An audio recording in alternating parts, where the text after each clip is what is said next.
Nandiyan na naman si Buwang.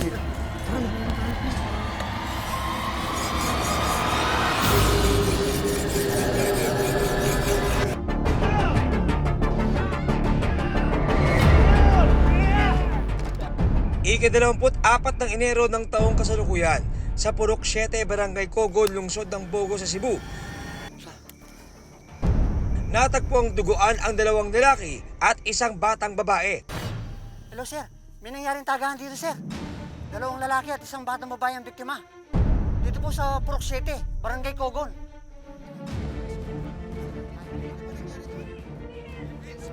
Dito po. Bilisan nyo, bilis. Ate Joan, dito ka na kaya, no, Jipil? Sa tulong ng mga kawani ng barangay at ilang residente, agad silang naisugod sa ospital.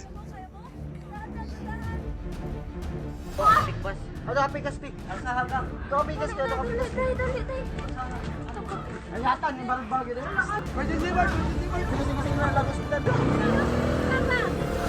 Ano ang sinapit ng tatlong biktima? Makaligtas kaya sila sa kapahamakan?